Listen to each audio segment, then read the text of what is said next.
And ఇప్పుడు extremely talented Gyan Sagar Dwaraka గారిని మాట్లాడవలసిందిగా రిక్వెస్ట్ చేస్తాం. మీ పేరు కష్టంగా ఉంది, 14 తర్వాత మేము ఇష్టంగా పిలుచుకుంటాం. ఇంకా థ్యాంక్ యూ. నా పేరు జ్ఞానసాగర్ ద్వారకా అండి. జ్ఞానేశ్వర్ కాదు, దివాకర్ ట్రావెల్స్ లాంటివి ఏం కాదు, Gnanasagar Dwaraka. So thank you everyone. ఇక్కడికి విష్ చేయడానికి వచ్చిన మా చీఫ్ గెస్ట్ అనిల్ అన్న, thank you so much. And Sampath గారు, thank you so much. And Damu గారు, బెక్క వేణుగోపాల్ గారు.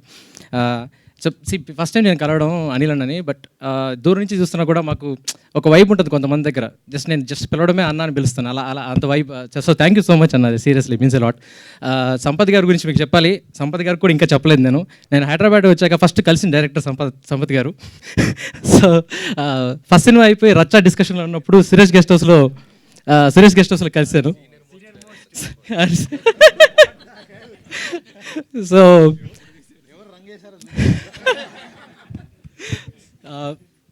సో ఇప్పుడు సినిమా గురించి చెప్పాలి. హరోం హరా ది రివోల్ట్ నాకు ఇష్టమైన సినిమా, చాలా ఇష్టంగా రాసుకున్న సినిమా. కష్టపడి ఏం చేయలేదండి, చాలా ఇష్టంగా చేసాం, ఫుల్ ఫన్తో చేసాం. మా డార్లింగ్ ప్రొడ్యూసర్ గురించి చెప్పాలి. ఎప్పుడు త్రీ ఇయర్స్ బ్యాక్ ఈ కథ విని డిసప్పేర్ అయిపోయాడు. అంటే నేనేమనుకున్నానంటే డార్లింగ్ చేద్దాం అని చెప్పి కనిపించలేదు. అంటే I was busy with something else. నాది ఒక సినిమా చేశానండి, సెహరీ అని ఒక చిన్న రామ్కామ్. తర్వాత సడన్గా ఒకరోజు కాల్ చేసి డార్లింగ్ ఏం చేస్తున్నా అంటే, సుధీర్ గారితో డిస్కషన్ జరుగుతుంది అంటే, డార్లింగ్ మనం కలుద్దాం అన్నాడు. So it just happen. ఏంటంటే ఫస్ట్ డే ఎవరైనా ప్రొడ్యూసర్స్ కలుస్తారండి, ఒక బెస్ట్ ఫ్రెండ్ ఇన్వెస్ట్ చేస్తాడు డైరెక్టర్ మీద, అరే వీళ్ళు మ్యాటర్ ఉంది చేద్దామని. కానీ మేము ఫ్రెండ్స్, ఈ సినిమా చేసిన తర్వాత మేము బెస్ట్ ఫ్రెండ్స్ అయిపోయాం. సో థ్యాంక్స్ టు సుబ్రహ్మణ్యం గారు, ఎందుకంటే మా ఇద్దరికి కొన్ని మ్యాచ్ అవుతాయి, సుబ్రహ్మణ్యం గారికి నాకు కొన్ని మ్యాచ్ అవుతాయి. అది చెప్పలేం కదా సార్ ఇప్పుడు. సో బేసిక్గా ఏంటంటే ఆ సుబ్రహ్మణ్యం గారికి మాకు జనరేషన్ గ్యాప్ ఏమి ఉండదండి, ఇష్టం వచ్చింది మాట్లాడుకోవచ్చు. తర్వాత మీకు చెప్పాలి, మేము చాలా చోట్ల షూట్ చేసామండి, కర్ణాటక చాలా ప్లేసెస్. ఏంటంటే అంటే లొకేషన్ షిఫ్టింగ్ అప్పుడు సుధీర్ గారు వెరీ డీసెంట్, మీకు తెలుసు. మేము ఏం చేశారంటే షిఫ్టింగ్ టైంలో వాళ్ళకి చెప్పేసి ఎక్విప్మెంట్ ఇక్కడ షిఫ్ట్ చేయండి అని చెప్పేసి మేము వెళ్ళి డ్యాన్స్ చేసేవాళ్ళం. మా మేనేజర్లు ఫోన్ చేశారు సుబ్రహ్మణ్యం గారికి, ఈ నా కొడుకులు ఏమో చేస్తున్నారు సార్ ఇక్కడ, సారీ ఫుడ్ వచ్చేసింది సారీ. అయితే సో దానికి కూడా వచ్చి విజువల్స్ చూసి అద్భుతంగా ఉంది, ఇంకేం మాట్లాడుతున్నారు వీళ్ళతో అని చెప్పేసి ఎంత సపోర్టివ్ అంటే, అసలు యాక్చువల్గా సెకండ్ షెడ్యూల్లోనే నేను సెట్ వేసి తగలబెట్టేస్తున్నానంటే తగలబెట్టే అన్నాడు. సో ఎంత సపోర్టివ్ నేను అసలు ఎక్స్పెక్ట్ చేయలేదు cinema beginning. And one more thing, నా డైరెక్షన్ టీం ఒకటి గురించి చెప్పాలి. సారీ ముడే, యాక్చువల్గా పిలుద్దాం అనుకున్నాను, స్పేస్ సరిపోలేదు, వాళ్ళని చూపించాలి మీకు. తర్వాత నా తమ్ముడు రాలే ఈరోజు, అరవింద్ విశ్వనాథన్ డిఓపి. ఈ కథను నేను అందరికీ ఇదిగో లైన్ చెప్పేసి ఇలా చేయలేదండి. ఫాక్సీ మా డిఓపి అరవింద్ విశ్వనాథన్, అతనికి అండ్ ఫస్ట్ నుంచి ఈ సినిమా ఫస్ట్ డ్రాఫ్ట్ నుంచి నరేట్ చేశాను. అండ్ మా ఎడిటర్ అండ్ మ్యూజిక్ డైరెక్టర్ చైతుకి అయితే ఇద్దరికి కలిసి ఒకసారి నరేట్ చేశాను. అండ్ నేను డ్రాఫ్ట్ మారుస్తున్న ప్రతిసారి ఫుల్ నరేషన్ ఇచ్చేవాడిని, అండ్ కొంచెం ఇబ్బంది పెట్టినట్టున్నాను, సారీ డార్లింగ్. అయితే ఈ సినిమా ఎడిట్ చేసే ప్రాసెస్లో రవి కానీ లేకపోతే మా మొహమాటం ఉండదు, చాలా అసహ్యంగా మొహం మీద చెప్తాడు రవి, బాగుంది ఏం చేద్దాం అంటాడు. సో ల్యాగ్ ఉంటే కట్ చేసి వదిలేస్తాడు. ఇప్పుడు ట్రైలర్ విషయంలో కూడా అంతే. సో ఈ కథ ట్రైలర్ రవి ఒపీనియన్ తీసుకుంటాం. సినిమా ఎక్కడైతే ఫ్లో మిస్ అవుతుందో లేకపోతే ఒక షార్ట్ లెంత్ ఎక్కువ ఉన్నా అస్సలు తట్టుకోడు, విరుమోహమాటంగా కట్ చేసి పడేస్తాడు. ఇవన్నీ పక్కన చేసి మేము మ్యూజిక్ దగ్గరికి వెళ్తే చైతు విశ్వరూపం చూపించాడు సినిమాలో. డల్లింగ్ అసలు ఈ ఎక్స్పీరియన్స్ పోస్ట్ ప్రొడక్షన్లో అన్ని హెక్టిక్. నేను బాగా ఎంజాయ్ చేసింది మ్యూజిక్ ప్రాసెస్. పక్కన కూర్చొని మేము ఎంత క్రాక్ చేసామో మాకు తెలుసు. లిటరల్గా ఏంటంటే ఆ ప్రాసెస్ ఎంజాయ్ చేశాను నేను. చైతు వెరీ స్పాంటేనియస్గా కంపోజ్ చేస్తాడండి. తన మెల్డీ అంటే నాకు పిచ్చి. తన కంపోజిషన్ ఉన్నప్పుడు లిటరల్గా మా డైరెక్షన్ టీం అడుగుతుంటారు అన్న మేము కూడా వస్తా ఉన్నాను, ఎందుకంటే అంత బాగా చేస్తాడు తను. అండ్ ఇక్కడ ఈ విషయంలో ఇంకోటి చెప్పాలి, ఈ సినిమాకి లిరిక్స్కి ఎవరైతే పనిచేశారో కళ్యాణ్ చక్రవర్తి గారు ఫస్ట్ సాంగ్ రాశారు, ఆ తర్వాత వెంకీ గారు. దీని తర్వాత ఇంకొకరు ఉన్నారండి, శ్రీహర్ష ఈమని అని. డార్లింగ్ ఎక్కడ ఉన్నాడు ఒకసారి చూస్తే బెటర్. డార్లింగ్ ఎట్లా అంటే మేము బ్యాక్గ్రౌండ్ స్కోర్లో సినిమాలో చాలా పాటలు ఉన్నాయండి, అది మీకు సినిమాలో కనిపిస్తుంది. శ్రీహర్ష గారు, వెంగి గారు ప్లీజ్ జాయిన్ అండి. సో ఈ పాటలు అంత బాగా రావడానికి రేపు సినిమా రిలీజ్ అయిన తర్వాత ఇది మీకు తెలుస్తుంది నేను ఎందుకు ఇంత బాగా స్ట్రెస్ చేసి చెప్తున్నానని.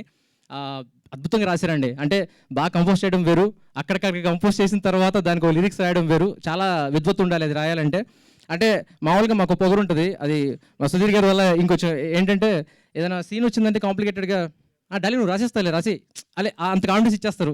నాకేంటంటే దాని తర్వాత నాకు అంత బాగా అనిపించింది హర్ష, కంపోజ్ చేస్తున్న టైంలో అలా బయటకు వచ్చి ఇలా రాసేసేవాడండి సిచ్యువేషన్ చెప్తే.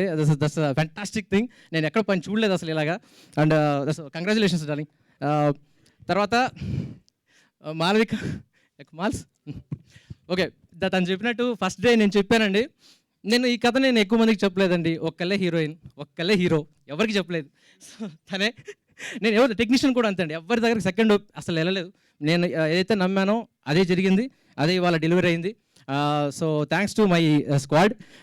మామూలుగా మా వాళ్ళని ఏమంటారంటే, రే మీరు ఫిల్మ్ మేకింగ్ స్కిల్స్లో ఉండేది గ్యాంగ్స్టర్స్ అందరూ కలిసి సెట్లు తిరుగుతున్నట్టు ఉంటుందిరా అని. సో ఆ వైబ్కి కారణం ఏంటంటే అందరూ నా గ్యాంగ్ ఉండడం వల్ల. అండ్ లిటరల్గా ఏంటంటే మా ఎనర్జీ మొత్తం సినిమాలో కనిపిస్తుందండి. జూన్ 14న మీరు స్క్రీన్ మీద అయితే సుధీర్ బాబు గారి మాస్ సంభవం చూడబోతున్నారు. అండ్ మాల్స్ పర్ఫార్మెన్స్ ఈ సినిమాలో అసలు థియేటర్ నుంచి బయటకు వచ్చిన చాలామంది చెప్పారు, ఈ అమ్మాయి ఏంటి ఇలా ఉంది ఈ సినిమాలో, ఇప్పుడు దాకా చూడలేదు ఇలాగా అని. సో అడ్వాన్స్ కంగ్రాచులేషన్స్ మాల్స్. Come to my Dalapathi Sudheer Babu గారు. లిటరల్గా సుధీర్ గారి గురించి అందరూ ఒకటి ఏం చెప్తారంటే, చాలా ప్యాషనేట్, వెరీ డిసిప్లిన్ అన్నీ వింటారు. అంతకన్నా అంటే స్వీట్ హార్ట్. బేసిక్గా సుధీర్ గారు ఏంటంటే మన ఫ్రస్ట్రేషన్స్ మనకన్నా ముందు అర్థం చేసుకుంటాడు. లిటరల్గా మాకు ఒక లాంగ్వేజ్ ఉంటుంది. ఒక 2000 మంది సెట్లో ఉన్న రోజు కూడా ఇది ఎంతవరకు వెళ్తుంది అంటే మేము మాట్లాడుకోదు. సుధీర్ గారు అడగడం, నేను ఆన్సర్ ఇవ్వడం, రెండు అయిపోతాయి ఆ క్రౌడ్లో. ఆ సిచ్యువేషన్లో కూడా నా టెన్షన్ చూసి, డార్లింగ్ నువ్వు కంగారు పడుకు, మార్నింగ్ దాకా చేసుకొని సుమంత్ చెప్పాడు. లిటరల్గా 2000 మంది సీక్వెన్స్ అనేది అది 3 days షూట్ చేసాం. బట్ మీకు ఆ థియేటర్లో ఎక్స్పీరియన్స్ చేయబోతున్నారండి. One of the best sequence అది. సుధీర్ గారు పెట్టిన ఎఫర్ట్స్కి ఈ సినిమాలో పే ఆఫ్ అవ్వాలని ఇందాక దాము గారు అన్నారు, అండర్ రేటెడ్ అని. After Harom Hara no more under rated artist అండి సుధీర్ గారు. ఈ ఒక విషయం చెప్పాలి, ఈ సినిమాలో టైటిల్ ఒకటి పడుతుంది. స్టార్టింగ్లో సుధీర్ బాబు అని వస్తుంది. సినిమా ఫినిష్ అయిన తర్వాత ఇంకో టైటిల్ వస్తుంది. సుధీర్ గారు ముందు ఇంకో టైటిల్ వస్తుంది. అంటే అంతకుముందు ఏదో నైట్రో స్టార్ ఉండేది, నేను తీసేశాను. మీడియా ముఖంగా చెప్తున్నాను, ఇట్స్ మై డిసిషన్. నేను నిర్మూలంగా తీసేశాను.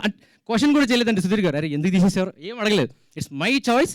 నేనేంటంటే ఈ సినిమా అయిపోయిన తర్వాత నాకు అనిపించింది ఇది this is the app title అని. అది నేను ఇచ్చాను. బెక్కమేను గోపాల్ గారు చూసారు ఆల్రెడీ ఇది.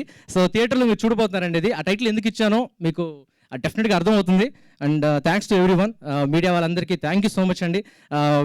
అంటే నాకు ఇంకా మాటలున్న సార్లు ఉన్నారు, సో ఇంక ఇచ్చాక తప్పదు. నాకు మిగతా విషయాలను ప్రీ రిలీజ్ ఈవెంట్లో మాట్లాడతాను. Thank you so much. మాతో మీ వ్యాపారాన్ని పెంచుకోండి. అన్ని రకాల వ్యాపార ప్రకటనలు మా IoT ప్లాట్ఫారంలో వేస్తాం. అతి తక్కువ ఖర్చుతో మీ వ్యాపారం నిమాతో ముందుకు తీసుకువెరతాం. అన్నింటిలో మీ వ్యాపారం ప్రచారం చేస్తాం. మీ వ్యాపారం మా ప్రచారం. మీ వ్యాపార ప్రకటనల కోసం ఈ నంబర్కి కాల్ చేయండి.